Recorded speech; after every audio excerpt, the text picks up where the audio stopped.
Well, Lisa, thank you so much for helping me with my project. Can you say a little bit about yourself?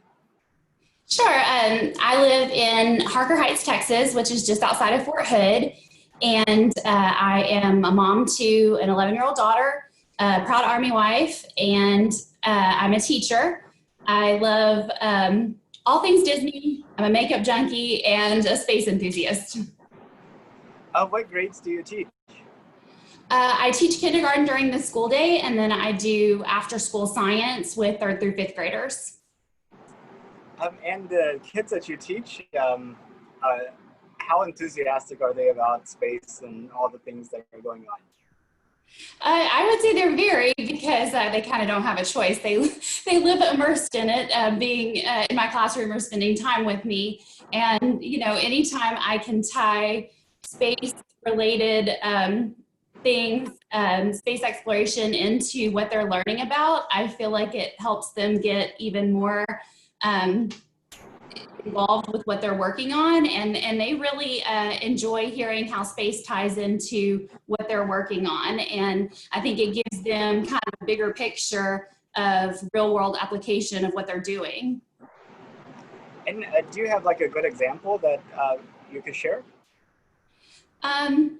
Well, the 3rd through 5th graders that I teach after school, we have a big district-wide science Olympiad competition for all 35 elementary schools in our district, and they all compete, and they have different events, and I kind of love that none of them are technology based. They are working on lasers and reflection and hitting targets with lasers. They're building can racers, and they're building I don't know, I've heard them called different things, whirly birds, motor rotors, kind of the things that spin. They're building things like that. They are given random materials and told to build a tower as big as they can. They have an event called Ride It, Do It, where they're built with Legos or some kind of building pieces. One team member goes and looks at it and has to write detailed instructions of how it's built, and then the instructions are brought to the next room and given to their teammate, who then has to build it from their instructions. And like that are completely hands-on, completely STEM, like I said, not technology based. Hearing how those could tie into space and possibly future careers for them. If they can find something in elementary school that piques their interest, I love that they can, get an idea of that's something I'm really good at and that's something I'm interested in. And, I think if they learn to follow their passion early, that will help them fall into a future career that they love.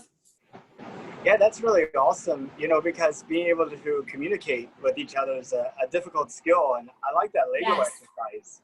Yes, those initial practices with that event are the kids are always astounded that someone didn't just understand what they meant when they wrote it a certain way, and they really have to learn to communicate and teamwork. I keep thinking back to the Apollo 13 situation where they had, I think either it was like round air filters they needed to put into square holes, or yes, square peg in a round hole, I think it was. Oh, okay. And the engineers down here figured out something, and in today's technology you would think, oh well, they just had like a FaceTime call and they walked them through it. But the astronauts up there had to do everything based upon verbal instruction. Right. There was no sending them a YouTube video and saying, this is what you need to do. Yes. So what are some things, like we have a North Houston Space Society chapter, and we'd really like to try to get more young people excited about space and get them encouraged to think of a future and a career in space. And I see a lot of future careers with hyphenated astronaut after it, right? I mean, you're going to have cook astronaut and let's see, an accountant astronaut, and because as we move more and more activity into space, and it you know, if SpaceX is successful with their Starship, then in 10 years from now, we may be completely thinking differently about what's possible. And I was wondering, as a teacher, you're a space enthusiast, but for just teachers who maybe aren't or could potentially be, what's the right way to like try to interact with them and approach them to do this? Well, I've gotten a lot of unique opportunities through NASA, through NASA Texas Space Grant, and through Space Center Houston. And, you know, through my experiences that I've gotten to do, my school has invited me to be, to present staff development just on our campus. And then I'm also a teacher leader within the district. So I get the opportunity to talk to teachers throughout the district. And sometimes what they ask me to do training about may not be exactly space related, but I can get it in there. And I've gotten to do, last summer I did Liftoff Institute through NASA Texas Space Grant. I got to spend a week at going on and off a property at Johnson Space Center Houston, and I spent the whole week there and met several astronauts, met a multitude of NASA employees. And what I loved was the diversity that I saw.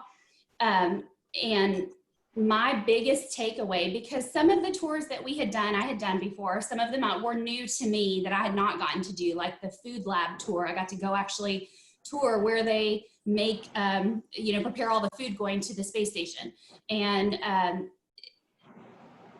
but the diversity that I saw in the backgrounds of NASA employees and the diversity of the jobs that are needed at NASA, my biggest takeaway was if that's something that you're interested in, no matter what you pursue, no matter what your passion is, there's a place for you at NASA. I mean, from, you know, you automatically think astronauts and engineers, but, you know, one of the most fascinating people that I talked to was one of the divers that works at the Neutral Buoyancy Lab. And I happened to be there when they were watching some of the Russian cosmonauts do a spacewalk live.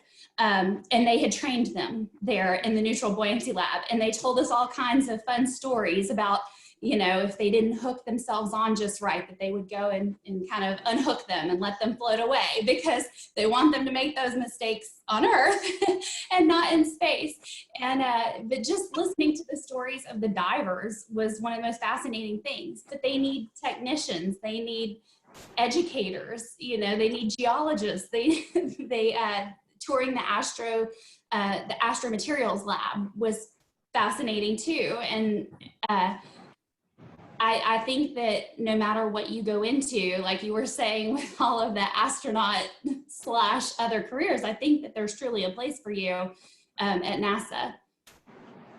And the other teachers got to hear about everything that I did, and they were like, oh, that's really neat. And so several of them applied for that program this summer, which unfortunately didn't happen. But they have they've gotten excited about the opportunities that I've had. And I think that that's the best way to influence the next generation is through educators, and NASA pours a lot into educators. And do you remember when you first were interested in space?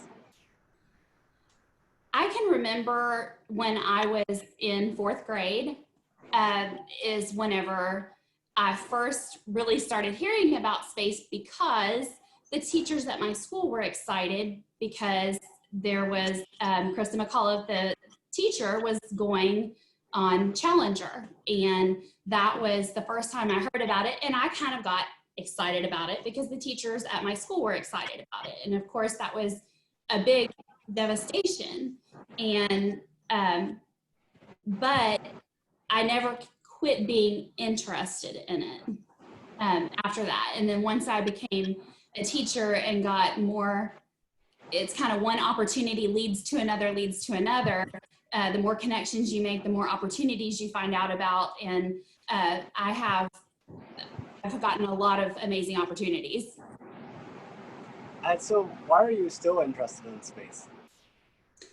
Um, I'm excited to see where it goes. I'm excited to get other people excited about it. I'm excited to see where my students end up. I mean, I'm just, I can't wait till one of them's in space saying, I'd like to say hi to my teacher that first got me interested in space. I think that there's so much to be discovered and so much that we can learn from space exploration, and so much that can help us here on Earth that we can learn in space. And so that's kind of what keeps me excited about it. And just talking to people in the industry and um, learning interesting things, but talking to individuals keeps me really excited about it. Yeah, same here. I mean, like with this daily interview about, did you know that we're going to the moon in 2024? What do you think about space? Would you go? It's kind of interesting to hear people's reaction and what their thoughts are on it. Yes. So if you look out over the next 10 years, what do you expect to happen in terms of space? I think in 10 years, we'll probably have made it to Mars. Um, I hope that the further we travel, the more we will, every astronaut that I've gotten to hear speak has said how once you leave the Earth and you look back on it, you feel so much more connected to Earth and every being on Earth. And looking at that little thin layer of atmosphere, our little bubble around us, and you realize so much more how much you need to take care of the Earth that we have. And I think that yes, I want us to explore further and see what we can find, but I hope that in those 10 years that feeling that those astronauts are able to get of connectedness to the Earth and to each other and to every being on Earth, I hope that spreads. I hope that we're able to get that sense of connection and that sense of almost an urgency to take better care of our Earth and to take better care of each other. I hope you're right. One thing that occurs to me is that most of the astronauts that we send are very stoic and self-controlled and more constantly aware of themselves type of people. They're not the like. I mean, their job is not to communicate with people on an emotional, experiential level. Their job is to make sure that everything goes well, which requires a different type of personality than like an actor or an artist. And there's that plan to send a group of artists around the moon in 2023 as part of the Dear Moon project. And they're using artists in like the widest, broadest term, fashion designer, painter, photographer, film director, sculptor, whatever. And artists are meant to communicate at a very emotional level with people. And I was wondering what you thought of the project and how you think that might unfold. I just heard a little bit about it. I'm not extremely familiar with it, but I think that art, no matter what you're doing, I think that art is kind of just pouring out your soul. And I don't see how people could not find some way to connect with one of those forms of art. I mean, I think that has the potential to reach and to tap into a lot of people, and help them see, the mission, help them see the beauty in space exploration, and help them hopefully see the beauty of Earth. So we talked a little bit about what you thought might happen over the next decade, but if you were to take your most optimistic view in, say, the next 500 years, what do you think would be the possibility that we could achieve? I think in 500 years, the human race could definitely go far. I mean, that's kind of amazing to think about. Again, my hope would be the same thing that, you know, I hope that the human race by then has learned true teamwork and working together, because that's what it would take to get even further. You know, of course, I worry about inhabiting different planets and then we have more diversity. But that's definitely given me something to think about. But I really hope that that if we got further in 500 years, that it was through teamwork. Yeah. Have you ever read H.G. Wells' War of the Worlds? Back in high school, that's been a few days. I just love I mean, to think that this book was written around like 1900, and you know, he didn't send a single rocket, which is why the Martians come here by being launched on a gun instead of a rocket, because you know, rocketry wasn't really conceptualized. But in terms of his description of Mars, it's just amazing that somebody in 1900 would be able to know so much that's been proven out by like the probes we sent. It's kind of Yes. but I keep thinking about what if the Martians are actually future humans? Like we actually go and create a city on Mars, it's self-sustaining. Then we have like World War III or 4 or 5 here. We get, you know, moved back to the Stone Age, and at some point, the people on Mars are like, "Hey, that's like a really good planet." You know, it could happen. I think anything's possible. But yeah, it is definitely interesting to think about. Yeah, I hope that doesn't happen. That we're somehow able to overcome all the shortcomings that we have here, and learn how to live in peace with each other. But so when did you find out that we were going to the moon in 2024? Whenever I did Liftoff Institute, which was summer of 2019, in July, that is whenever I found out about it. That was kind of our theme for the week, was because of course we were celebrating the 50th moon landing of Apollo 11, and then we were also, our whole theme was the next giant leap. And so going to the moon by 2024 was our next giant leap. And so our whole week was that theme. And so that was whenever I found out about it. And then my daughter and I actually went to Space Center Houston for the 50th moon landing celebration. And they had a huge event set up, and they did all kinds of special tours and presentations and all around Space Center Houston. And then that evening they had a concert with Walk the Moon, of course. And so during their concert, they paused and they did a countdown to first steps on the moon, which was right around 10 p.m. I can't tell you the exact minute. I don't know, 9:56, 9:53, something like that. But they did a countdown to first steps on the moon. And I think, I mean, there were thousands of people there getting excited about history.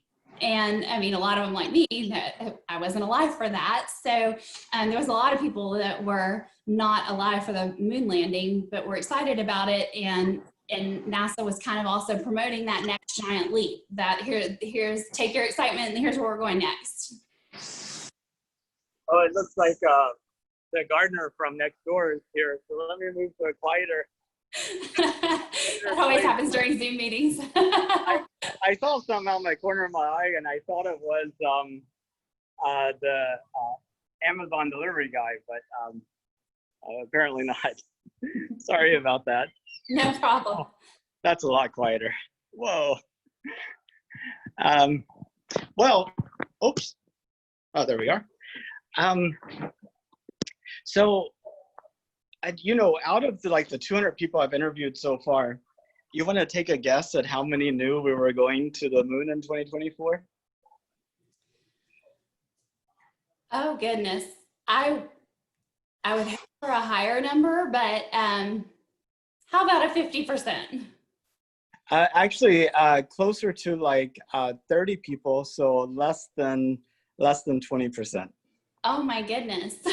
Wow. They're not my friends on Facebook. What can I say? Otherwise, they would be flooded with everything that they want to know. I know. And why do you think that might be? I mean, why do so few people know about it? um, I don't know. I guess I'm fortunate that NASA pours a lot into educators. I think that they know who's training their future employees, and so they do pour a lot into educators and into students. But I guess if your job is kind of not in that industry, I guess maybe you don't hear about it a lot. Um, you know, with the SpaceX launch, um, the crewed SpaceX launch. I got to be part of NASA's virtual social. Were you a part of that also? I know. No, I haven't been accepted yet, but Okay. I'll still keep applying. Well, so they had, usually they have their NASA social, and you apply and you go to Kennedy Space Center and you kind of get a first row, a couple of miles away, look at the launch and kind of behind the scenes stuff.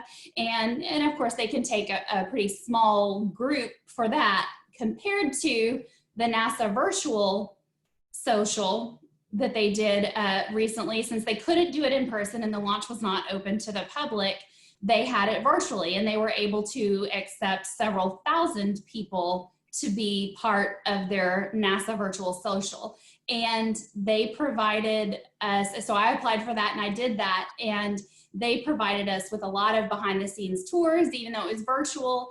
And I think that possibly this pandemic made it where they were able to reach even more people, because I think that I would not have been accepted to be part of the NASA social if it were an in-person event.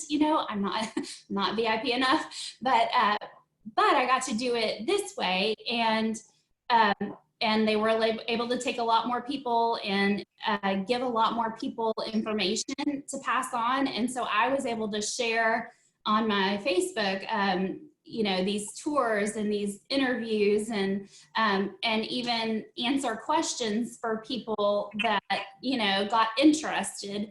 And so I think that, with this last launch, I think that they were able to reach even more people because of the pandemic.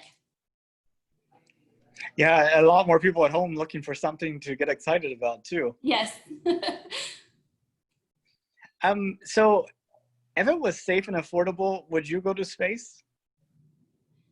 As long as as long as it wasn't like the Soyuz capsule, I'm a little claustrophobic. If it was more like an airliner, I think that claustrophobia and, of course, the money issue would be the only thing standing in my way. But yeah, if they were able to get a little more space,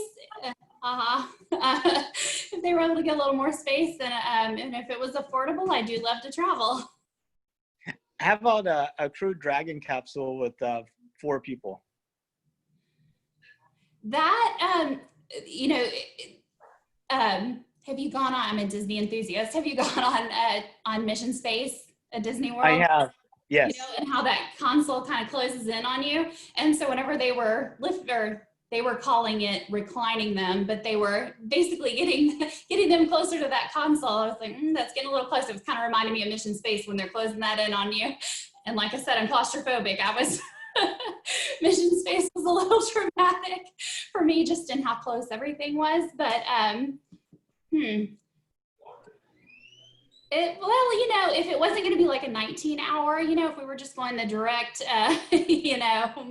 maybe 20 minutes to, I know it was about 9.5 minutes to orbit. And so I could make it for 20 minutes, I think.